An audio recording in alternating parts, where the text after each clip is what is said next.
किसान भाइयों नमस्कार। मैं चंद्रमोहन कृषि जागरण यूट्यूब चैनल से आपका स्वागत करता हूं। पहली बात तो ये है कि नए साल का ये पहला दिन है, इसके लिए आपको नव वर्ष की शुभकामनाएं। जितनी भी आपने प्रॉब्लम सही हैं उन 2018 में और 2019 में ऐसा ना हो, इसकी कामना के साथ मैं अपनी बात बताना चाहता हूं।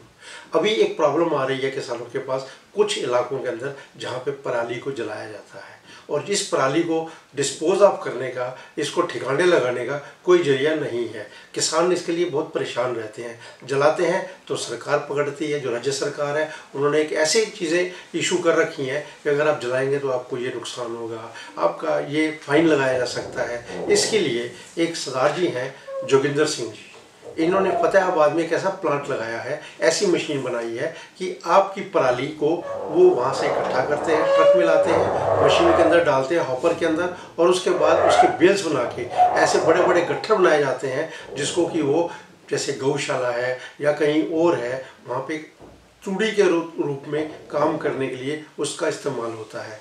तो एक तो आपको डिस्पोज ऑफ करने की, ठिकाने लगाने की कोई प्रॉब्लम समस्या नहीं आएगी, लेकिन आपको इसके लिए पैसे भी मिलेंगे। जितना भी वो पर किलो आपकी जो पराली उठाएंगे उसको वो ले जाके ट्रक के द्वारा अपनी मशीन में यूज़ करेंगे, और उस तरीके से जो कॉन्ट्रैक्टर है, जो ठेकेदार है बीच में, आपको पैसे देगा। दूसरा, वो उनको मशीन जो लगाते हैं उससे जो बिल्स बनती हैं उसको बेचा जाता है जिनको उसकी ज़रूरत है। इस तरीके से ये समस्या का हल हो जाता है। और आप चाहो तो ये जो वीडियो चल रहा है इसको भी आप देख सकते हैं, इससे आपको पूरी समझ आ जाएगी किस तरीके से आपकी पराली को ठिकाने लगाया जाता है और इसका इस्तेमाल किया जाता है। धन्यवाद। नमस्कार किसान भाइयों, मैं विवेक राय। आज मैं आप लोगों को धानुका एग्रीटेक लिमिटेड के बारे में बताऊंगा, जो कृषि के क्षेत्र में अपना अहम योगदान दे रही है। भारत की शीर्ष कृषि रसायन कंपनियों में से एक धानुका एग्रीटेक लिमिटेड महाराष्ट्र में अपनी उपस्थिति को और मजबूत करने की दिशा में काम कर रही है। इस विचार के साथ कंपनी के द्वारा अभी हाल ही में सड़क परिवहन मंत्री नितिन गडकरी और उत्तर प्रदेश के कृषि मंत्री सूर्य प्रताप शाही ने की उपस्थिति में मेगा फार्मर्स मीट का आयोजन किया गया था। इस दौरान किसानों की आय दोगुनी करने के तरीकों पर चर्चा हुई। धानुका एग्रीटेक ने इस वर्ष की पहली छमाही में इस क्षेत्र में बिक्री में 10% वृद्धि अर्जित की है और वित्तीय वर्ष 2018 और 19 के अंत तक वृद्धि को 20% और अधिक करने का लक्ष्य रखा है। इस किसान सम्मेलन में महाराष्ट्र के अलग अलग भागों से लगभग 3000 किसान आए थे और उन्होंने खेती करने के आधुनिक तरीकों को सीखा और कीटनाशकों के उपयोग पर महत्वपूर्ण जानकारी इस दौरान उन्होंने प्राप्त की। चर्चा सत्र का आयोजन केंद्रीय मंत्री नितिन गडकरी और उत्तर प्रदेश के कृषि मंत्री सूर्य प्रताप शाही की उपस्थिति में किया गया। इस दौरान प्रति एकड़ गन्ना उत्पादन बढ़ाने तथा इस क्षेत्र में गन्ने के लिए सबसे बुरी खरपतवार मोठा के नियंत्रण पर चर्चा हुई।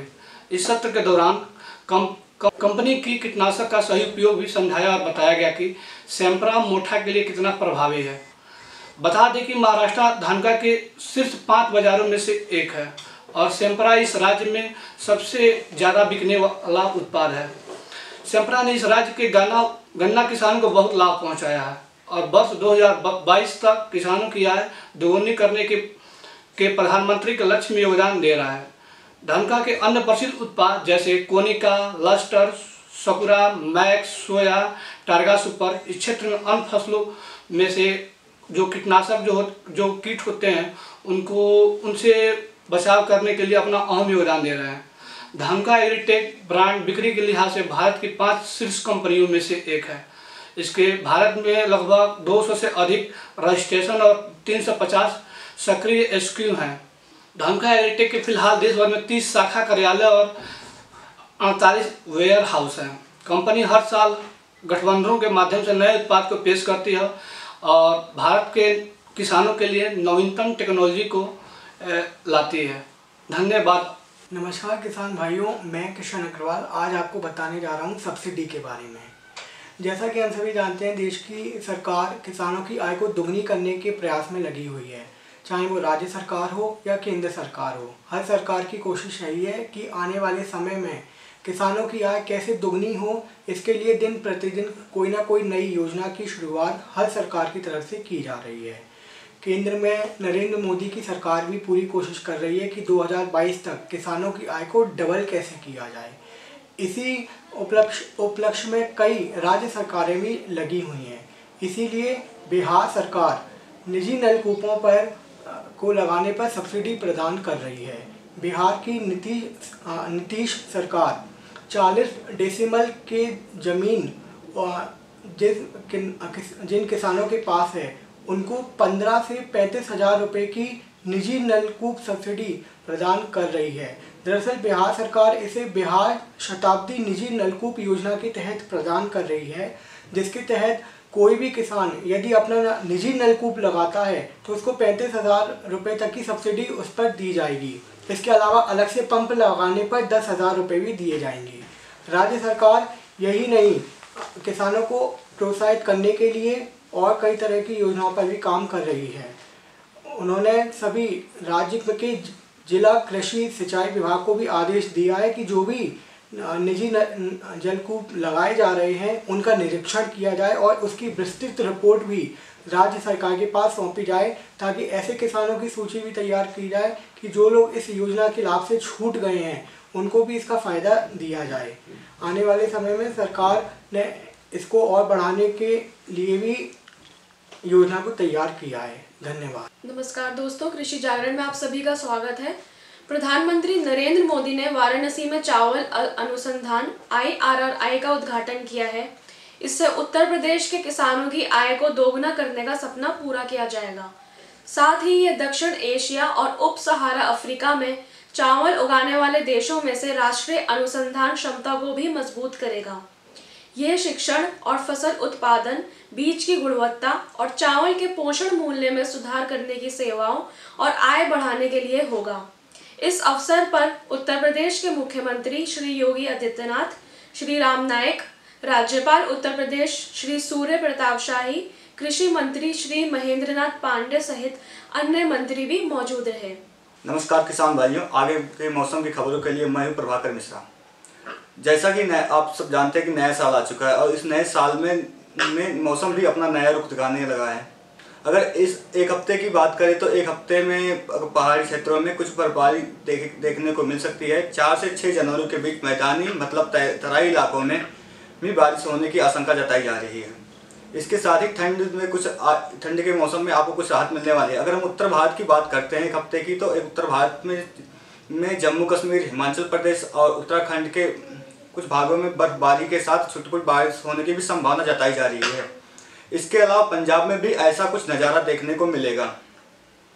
इसके बाद अगर हम बात करते हैं उत्तर भारत में 4 से 5 तारीख के बीच में एक प्रभावी पश्चिमी विक्षोभ पहुंचने वाला है, जिसकी वजह से पर्वतीय राज्यों में बर्फबारी होगी, जैसे कि पंजाब, हरियाणा, पश्चिमी उत्तर प्रदेश, दिल्ली और उत्तरी राजस्थान के कुछ हिस्सों में बादलों की गरज के साथ बारिश होगी। इस सप्ताह में मौसम में अपेक्षित बदलाव देखे जा सकते हैं।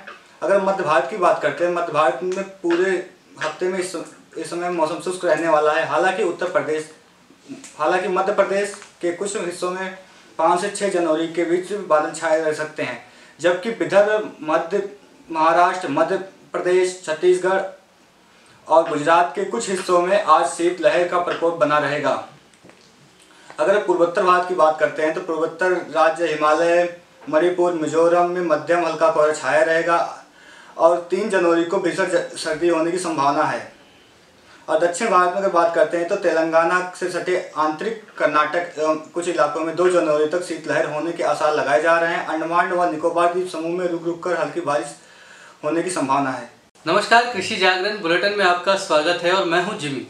तो इस तरह से देखा कि हर कोई जो है कृषि जागरण के प्रतिनिधि या स्टाफर आपको हर तरह की जानकारी मुहैया कराते हैं किसी न किसी विषय पर, चाहे वो कंपनी हो, चाहे इवेंट हो, चाहे कोई भी और भी जानकारी हो। खास मैं आज 2 चीज़ों के बारे में चर्चा करूंगा। पहला ये कि अगर पराली की बात करें तो पराली को किसानों के लिए काफ़ी लाभदायक बनाया जा सकता है। अगर सरकार उस पर कुछ मदद करे तो पराली को किसान जलाएंगे नहीं बल्कि उससे मुनाफा भी कमा सकते हैं। ये एक ताज़ा उदाहरण मैं दे रहा हूँ कि दिल्ली के पास एक ओचंडी गांव है, वहाँ के किसान विजयपाल पिछले लगातार पिछले 10 सालों से ये प्रयास कर रहे हैं कि दिल्ली के आसपास के जो किसान हैं वो पराली को जलाए ना, बाकायदा उसे वो उस पराली को किसान को पैसे देकर उनके खेत से वो पराली को उठाते हैं, लाते हैं और फिर वो चारे मशीन से उसको पुआल में, या आप बोल सकते हैं जो पशुओं के चारा के रूप में इस्तेमाल होता है, उसमें वो उसको उससे बनाते हैं।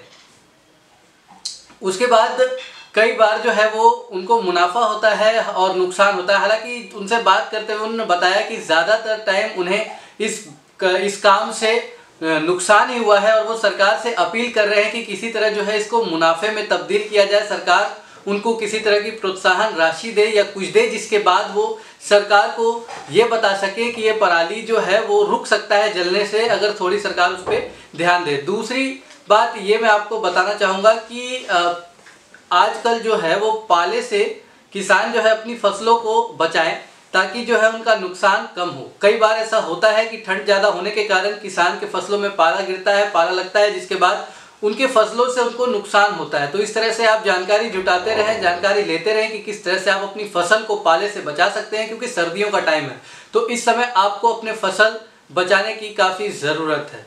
तो इसके साथ मुझे लगता है कि ये जानकारी आपके लिए काफ़ी महत्वपूर्ण होगी। और इसी के साथ आप हमारे पेज को, फेसबुक पेज को लाइक करें और हमारे चैनल, यूट्यूब चैनल को सब्सक्राइब करें। धन्यवाद।